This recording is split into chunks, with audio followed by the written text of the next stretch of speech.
Good evening, our Patriot family, and welcome to another episode of the Fight for Patriotism, where we discuss the Constitution and get our country back. On tonight's episode, we will be discussing the 11th and 12th Amendments to the Constitution. I'm your producer, host, and brother Zachary Smouse, and with me is your brother Angry Conservative.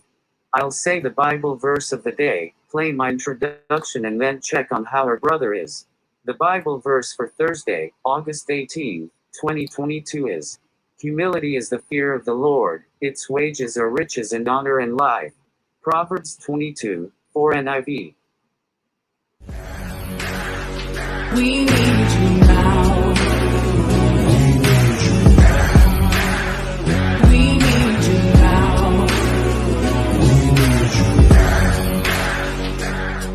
One day, one day, one day, I hope you see the truth.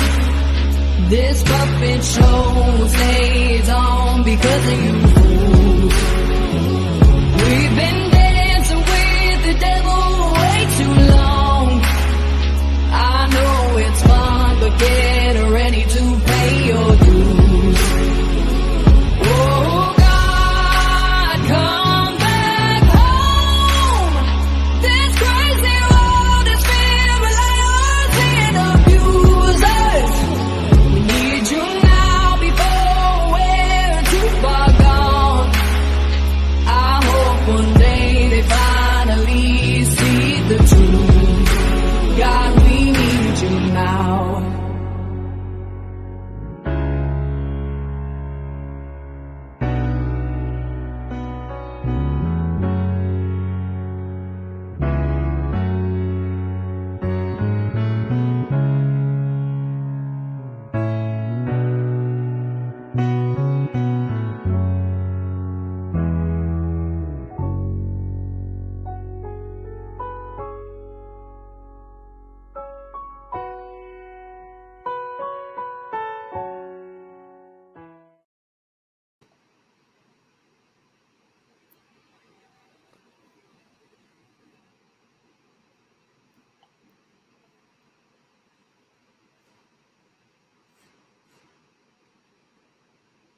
How are you doing today, brother? I'm tired as hell, and family, it'll be short tonight because the two videos are about 8 to 10 minutes long. I am tired as well. I've had a long freaking day, and I will say this now. Zach has told me to say this. After tonight, Zach is not going live for a little bit because he has some things he needs to take care of.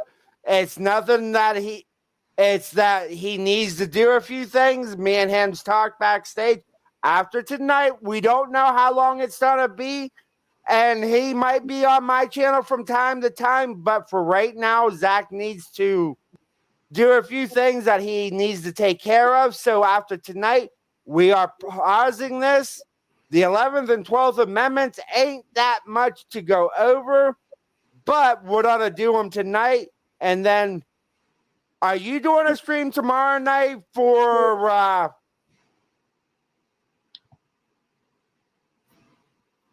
because isn't tomorrow night poker night?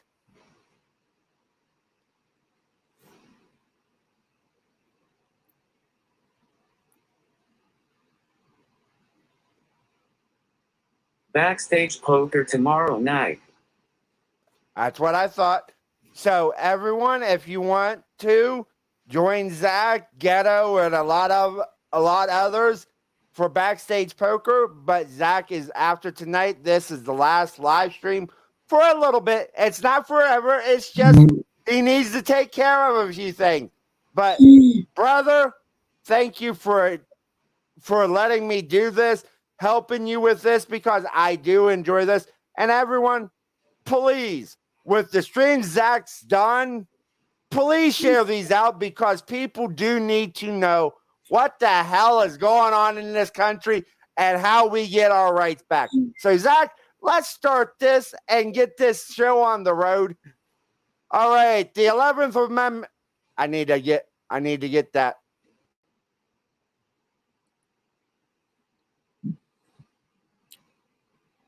All right, I'm gonna. I'm freaking. I hate this thing. I hate the computer. All right. 11th Amendment says the judicial power of the United States shall not be construed to extend to any suit in law or equity commenced or prosecuted against one of the United States by the citizens of another state or by citizens or subjects of a foreign land. So, in other words, the 11th Amendment. The 11th Amendment gives the political bureaucrats in Washington, D.C., where they can't be sued for their wrongdoings. That's what it pretty much states, but I could be right. I think that's right. But, Zach, let's show this video with this, because this is bullshit.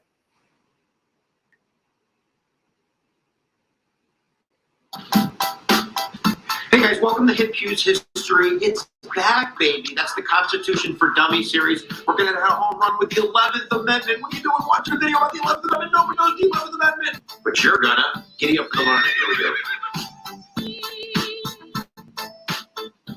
All right, short and sweet, guys. This amendment really is great if you're talking about federalism. Let's read the 11th Amendment and then we'll break it down like you can't get far. The judicial power of the United States shall not be construed to extend to any suit in law or equity commenced or prosecuted against one of the United States by citizens of another state or by citizens or subjects of any foreign state. So those words are directly being written to reverse something that's in the Constitution. In Article 3, Section 2 of the Constitution, the Supreme Court has given certain powers called original jurisdiction, where they're allowed to hear certain types of cases. And one of those cases was when a citizen of one state would sue another state. And the Supreme Court had the power, according to themselves, Article 3, Section 2, to hear that case. So in a sense, it's really kind of diluting the power of the state. The state's not protected against basically lawsuits from private citizens of other states. What are you doing? What are you punking me? I'm a state. I'm immune. So we have a Supreme Court case in 1793. It's called Chisholm versus Georgia. And it's really one of the first big star cases to hit the Supreme Court, really early on in the Republic's history. We're still under like Washington times and such. But in this court case, Chisholm was suing Georgia for money that Georgia owed him from debts occurred during the Revolutionary War. So he was all like, I'm going to take you to court, boy. And it ended up in the Supreme Court. Georgia was all like, I ain't even showing up because I'm immune. I'm a sovereign. I should be immune. I'm a state, and my state shouldn't have to even answer to this ridiculous charge. Well, Georgia lost. So immediately Congress was like, well, with that. So they went down the road of amending the Constitution. So in a sense, the federal government was exercising its Article 3, Section 2 powers by saying we have the ability to hear these court cases, to in a sense have the ability to put our thumb on the state. And maybe people were fearful that the federal government would, use that power, its judicial power, to really go after state actions. So the states respond by amending it with Congress's approval. 1795, the 11th Amendment hits the books. It reverses Chisholm versus Georgia. So forevermore, if you're a citizen of New York, you can't sue New Jersey. And the courts have even interpreted it to mean that you can't even sue your own state. And certainly foreign country citizens can't sue Alabama. So in a sense, it's a win for the states. There you go. That's the 11th Amendment. I don't even know what else to say except click my face and subscribe because you win a free follow. Don't you want a free follow me? I jest. Where attention goes. Hi, Mrs. Ghetto. But, yeah, I had it wrong. It's not the United States. It's the actual states. We can't sue states. So that's so Zach, since you live in Colorado, you can't go over to you can't go to Idaho and sue Idaho for something. So that's so I had a little mix up. I'm sorry. I'm human. I make mistakes. Now, this next one, I got a lot of reading to do. Zach, I will share my screen with you. If they want to actually see how long this one is, go ahead and show them. Let them see how long the 12th Amendment is. Yes, I will read all of it. All right, the 12th Amendment.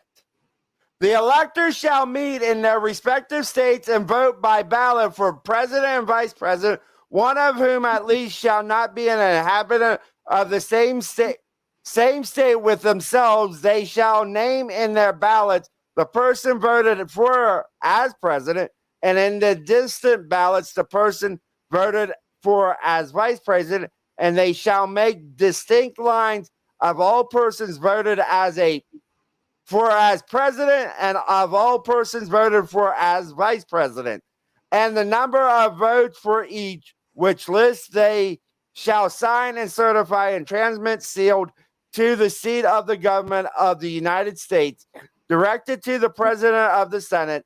The president of the Senate shall, in the presence of the Senate and the House of Representatives, open all the certificates, and the votes shall then be counted. The person having the greatest number of votes for president shall be the president, if such number be a majority of the whole number of electors appointed.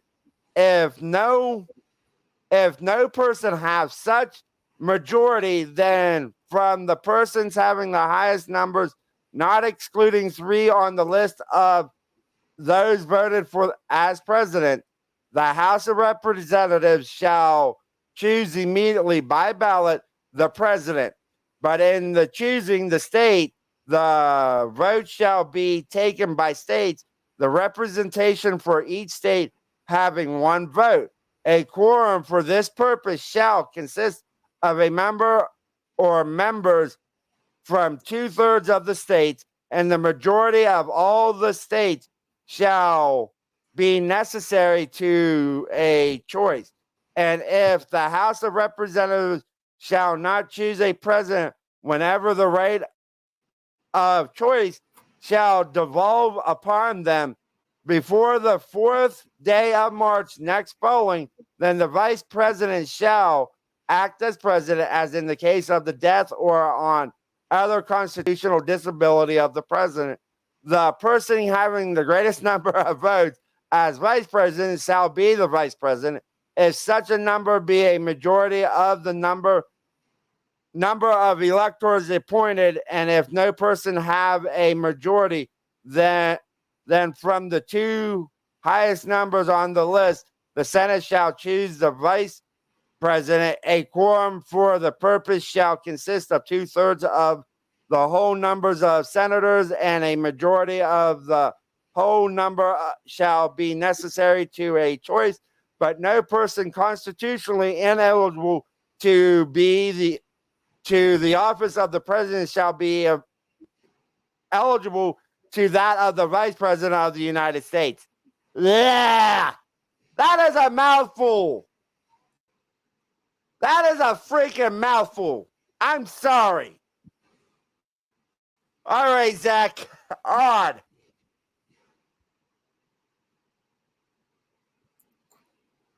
So, Zach, do you know what the hell that is actually saying?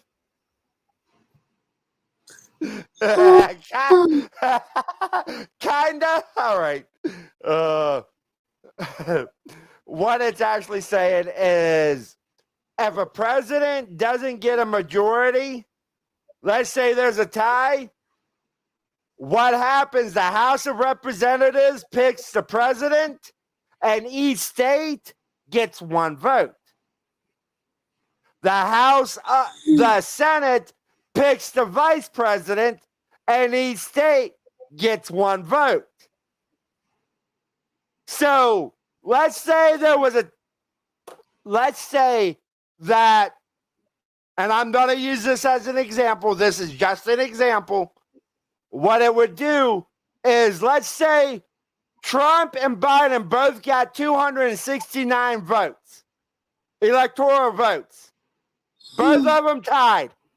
What would have happened is the House would have picked the president, the Senate would pick the vice president, and what would have actually happened in that scenario, because there's more states ran by Republicans, the Republican nominee, President Trump in this case, would have actually became president.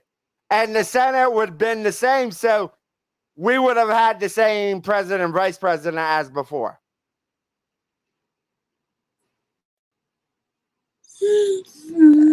Hey, Jet. But let's get to the video. Let them explain it a little better than I can.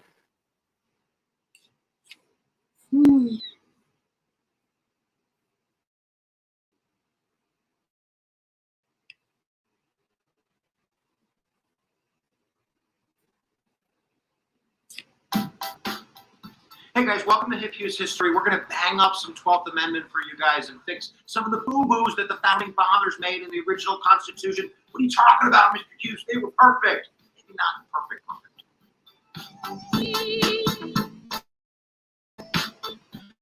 All right, here we go, guys. We're not going to read this constitutional amendment like we do some of the others. It's pretty wordy. We're just going to kind of write down the lane and explain it to you. This is meant to fix the problems of the Electoral College.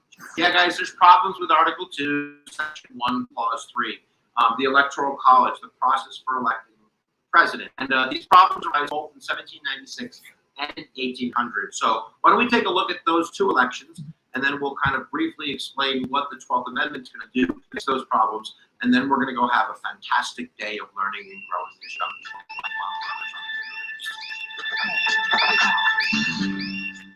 All right, so let's start with 1796. The way that the constitutional process works before the 12th Amendment is basically that each elector votes for two people. The two people he thinks bestest would be the bestest president. Today, we know that they vote for president and vice president. But basically, the way the system works back then is after they would count all the electoral votes, the guy that had first place would be the president, and the guy in second place would be vice president. So basically, there was kind of electoral scheming going on between the electors to make sure that the guy in second place is of the same party to be the vice president for the president. So in 1796, you have John Adams, the Federalist, who is now running to replace the retiring George Washington. And he chooses Tom Pinckney to be his vice president, another Federalist. They like blood brothers. And then you have Thomas Jefferson and his vice president, I think it's Aaron Burr. They're the Democratic Republicans. So what was supposed to occur was only like one guy, I think, one elector is supposed to throw his vote away. So every other Federalist votes, John Adams, Thomas Pinckney. And then one of them is supposed to vote their vote away, like give it to Jefferson or something. So the guy in second place would be a Federalist, Thomas Pinckney. And the problem is they don't communicate very well, and a number of them do that. So what occurs? You get Thomas Jefferson in second place. So for 4 years, and it's the only time in American history that this has really happened, you have two opposing parties that don't want to work together, that are the president and the vice president of the United States. And I think that this is freaking people out. Maybe not, back then because Thomas Jefferson's a cool cat, but in the future, if you have this recurring situation where the vice president has a benefit if the president drops dead, namely he'll become president, you have like a House of Cards situation. You have like a Kevin Spacey scheming thing going on there. So that's the first problem. The president and the vice president aren't running on the same ticket. So let's look at 1800. All right, 1800 is the problem of the tie, because if everybody does their duty, if everybody votes the way that they're supposed to vote, then you'd end up with a tie, because whoever the president would be, the vice president, their second choice, would have the same number of votes. So somebody's got to throw their vote away. Otherwise, it doesn't work. So in 1800, you have Thomas Jefferson and Aaron Burr running against John Adams. And this time, it's heavily favored to be the Democratic Republicans. Somebody's got to throw their vote away. Somebody's not going to vote for Aaron Burr, right? Wrong. They all vote Jefferson Burr. So you end up in a tie, and it gets thrown into the House of Reps. The problem that gets further compounded because it's not the new Congress that elects the president, and then it would be no problem because the Democratic Republicans had a banner year in 1800. It's the old Federalist Congress, And those sons of you-know-whats, they don't want to give Jefferson the presidency. So they go through, 5, 10, 15, 20, 30, 35, 36 rounds trying to choose the president.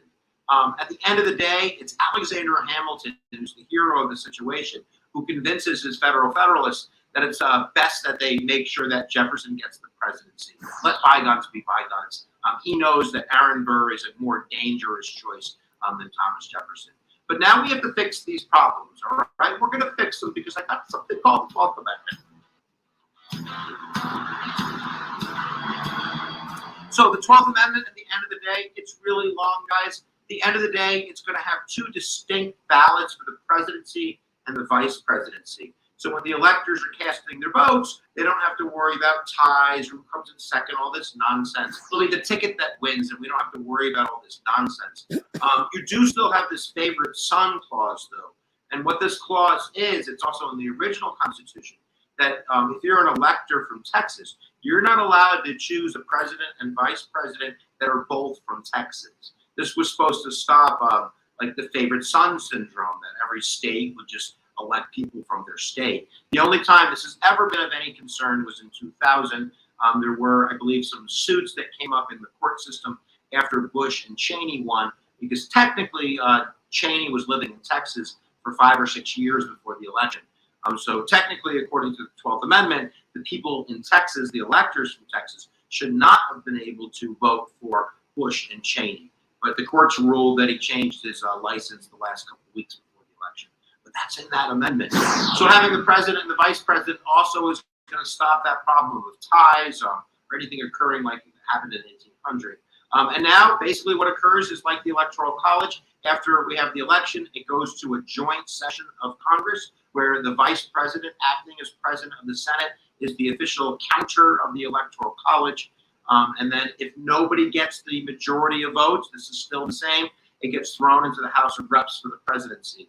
Rather than having 5 from the list, which is in the original Constitution, the 12th Amendment says that there will be 3 from the list. This becomes important in 1824. In 1824, I don't want to go on a tangent on YouTube, but it's a pretty cool story. In 1824, you have 4 big Democratic Republicans running. You have Andrew Jackson, you have John Quincy Adams, you have William Crawford, and you have Henry Clay. And these 4 guys, nobody gets the Electoral College win. So the top 3, which are going to be Jackson, Adams, and Crawford, they go to the House of Reps. Crawford's really sick, so he doesn't count anymore. So the Congress, the House of Reps, has to choose between John Quincy Adams, who kind of lost the election, the popular vote, and this new kid on the block, Andrew Jackson. Well, it happens to be that Henry Clay, who's the 4th guy, who's not in the Situation Room anymore, he supposedly strikes what's called the corrupt bargain with John Quincy Adams. Henry Clay was the Speaker of the House. He had an enormous influence in the House of Reps. And he gathers his forces, and in 1824, they all line up behind John Quincy Adams, and John Quincy Adams steals the election from Andrew Jackson. And then when John Quincy Adams has to choose a Secretary of State, I wonder who's he going to choose? Henry Clay, what do you do? Corrupt bargain, like House of Cards, like Kevin Spacey.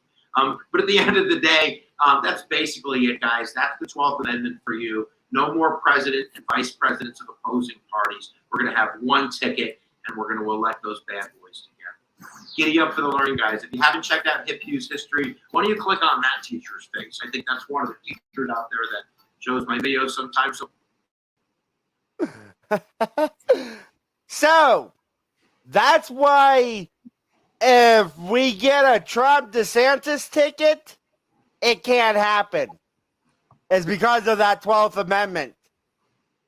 The only way it can happen, because I know Trump has other places where he can live legally, what he would have to do is transfer his residency to New York, New Jersey, wherever he decides to go, and he can live, he can say he is a resident of that state, but I think it has to be 30 days before the actual election.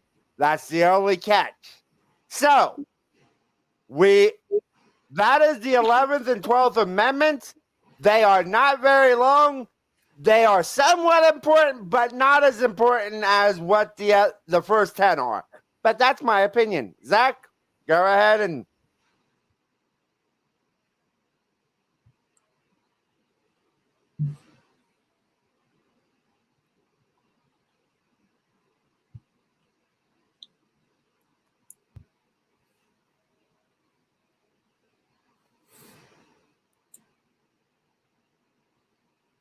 But does anyone have any questions about the 11th and 12th Amendments?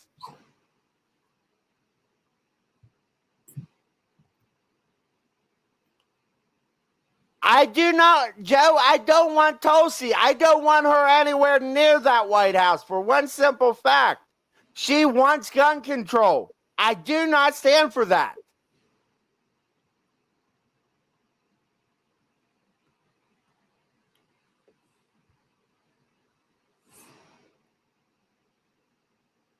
That DeSantis and Lauren Boebert. How about DeSantis and Don Jr.? I just got Zach to look over. He wasn't expecting that one, was you, bud?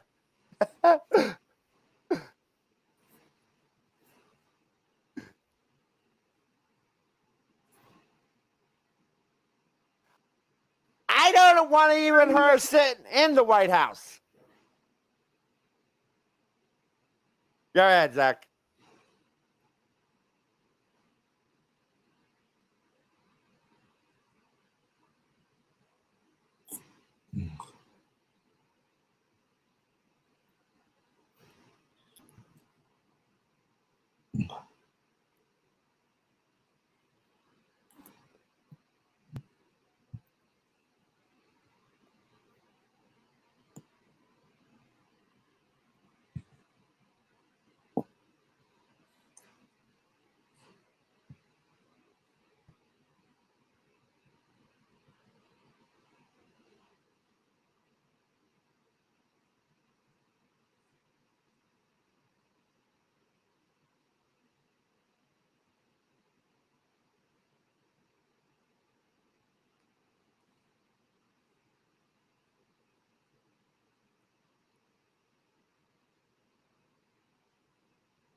But I have just put in the chat my backup channel. If you would please, I'm trying to get to 100 so I can get the name that I want for my backup channel. If you can, please subscribe to it because I will be live on there tomorrow night at 8 Eastern because I am going to do happy hour over there.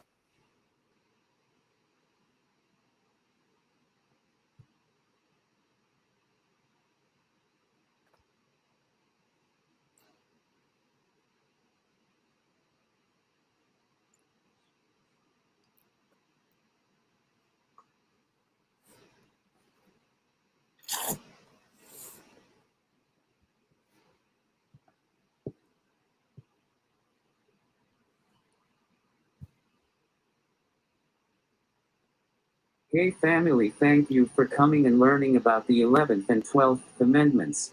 Yes, it's short and sweet tonight, but thank you for wanting to learn. Have a great night and I love you all.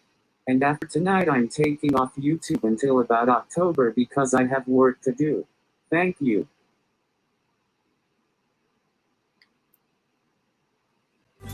don't trust the news, the government, or pharma. We just want freedom, do you have that to offer? We don't want the lies, the politics, or the drama. We just want the life that was promised by our fathers. We don't trust the news, the government, or pharma. We just want freedom, do you have that to offer? We don't want the lies, the politics, or the drama. We just want the life that was promised by our fathers. The man on the news says the problem